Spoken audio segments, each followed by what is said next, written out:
Hello friends, कैसे हैं आप लोग। उम्मीद करता हूं कि बहुत अच्छे होंगे आप लोग। Friends, I am Surya advocate from Delhi. Friends, कुछ बातें मैं शेयर करना चाहता हूं। वैसे तो मैंने किताबों में कुछ बातें कहीं नहीं पढ़ी ना देखी, लेकिन हमारे देश में कुछ महाज्ञानी लोग हैं जो चमत्कारिक ज्ञान लोगों को देते रहते हैं, बांटते रहते हैं। जैसे बीजेपी के प्रवक्ता सुधांशु जी हैं, जो एक ज्ञान उन्होंने दिया था कि गाय हमारी माता है, लेकिन गाय दो प्रकार की होती है। एक को आप खा सकते हैं, एक को नहीं खा सकते, लेकिन गाय हमारी माता है। ठीक है फ्रेंड्स।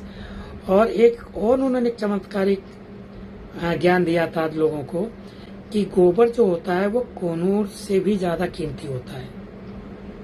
ठीक है फ्रेंड्स।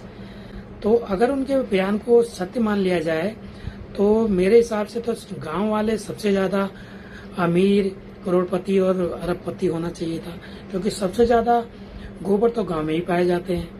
लेकिन अफसोस वो बेचारे गरीब के गरीब ही हैं। लेकिन सुधांशु जी ने ज्ञान दिया तो सत्य होगा, ऐसे तो हो नहीं सकता, तो माननी पड़ेगी भाई इनकी बात। ठीक है ना फ्रेंड्स। और फ्रेंड्स, एक चीज और हमारे देश में चल रहा है, हो गया है कि माँ को भी दो कैटेगरी में रखा गया है। यानी कि आम जनता की माँ की वैल्यू अलग है और बीजेपी की मंत्री, उनके सपोर्टर की माँ की वैल्यू अलग है। अगर आम जनता किसी बीजेपी, उसके सपोर्टर और उसके मंत्रियों को माँ की गाली देते, वैसे तो गाली नहीं देना चाहिए, मैं गाली के बिल्कुल खिलाफ हूँ। ठीक है, किसी को नहीं देना चाहिए, माँ हो, भाई हो, बहन हो, दोस्त, किसी को नहीं देना चाहिए। लेकिन आपने माँ की गाली दे दी बीजेपी या उनके सपोर्टर को, तो आपके पास तुरंत पुलिस पहुंच जाएगी, FIR दर्ज करेगी और आपको अरेस्ट करके जेल में डाल देगी। ठीक है ना फ्रेंड्स। लेकिन अगर बीजेपी और उसके सपोर्टर या उसके मंत्री आम जनता की माँ को गाली देते हैं तो उसमें कोई गलत बात नहीं होगी, कोई अपराध नहीं होगा, कोई पुलिस नहीं जाएगी, कोई FIR दर्ज नहीं करेगा। ठीक है ना फ्रेंड्स। और एक चीज और फ्रेंड्स बताना चाहता हूँ कि हमारे देश में अब इस वक्त दो कानून चल रहे हैं, दो कानून का पालन हो रहा है। बीजेपी और उसके सपोर्टर और उनके मंत्रियों के लिए अलग कानून है और जो आम जनता के लिए, उनके लिए अलग कानून है। जैसे अगर आम आदमी किसी बीजेपी, उसके सपोर्टर या किसी मंत्री को मारने की धमकी देता है, ठीक है, कोई धमकी देता है, तो आपके पास पुलिस तुरंत पहुंच जाएगी, FIR दर्ज करेगी, अरेस्ट करेगी, आपको जेल में डाल देगी। लेकिन अगर बीजेपी, उसके सपोर्टर या उसके मंत्री किसी आम जनता को धमकी देते हैं, शरीर से धड़ को अलग करने की बात कहते हैं, तो वहां पुलिस नहीं जाएगी, उन पे कोई FIR नहीं होगी, उस पर कोई कार्रवाई नहीं होगी। तब किसी को पता भी नहीं चलेगा कि कौन किसको गाली दी।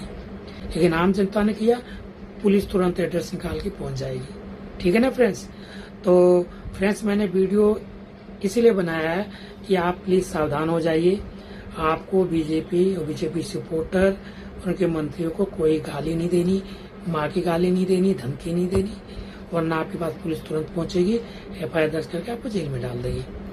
लेकिन बीजेपी और उनके सपोर्टर और उनके मंत्री आप लोगों को दे सकते हैं, वो कोई अपराध नहीं है।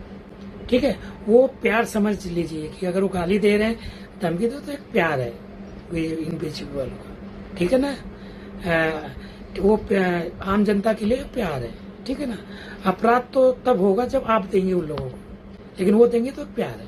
ठीक है ना फ्रेंड्स। तो फ्रेंड्स, अगर किसी को बुरा लगा हो तो माफी चाहता हूँ, लेकिन जो सच्चाई दिख रही है वो मैंने बताया है। और आम जनता को मैंने आगाह किया है कि आप लोग गाली गलौज ना करें, धमकी ना दें बीजेपी के लोगों को, वरना आप जेल में जाएंगे। ठीक है, उनको देने दीजिए, आप चुपचाप सुनकर सो जाइए। ठीक है ना फ्रेंड्स। तो किसी को बुरा लगा तो उसके लिए माफी, और वो तो पता है मुझे किसको बुरा लग रहा है, किसको अच्छा लग रहा है, लेकिन फिर भी जो बुरा लगा हो उसके लिए सॉरी, धन्यवाद जो आपने मेरी बात इतनी ध्यान से सुनी।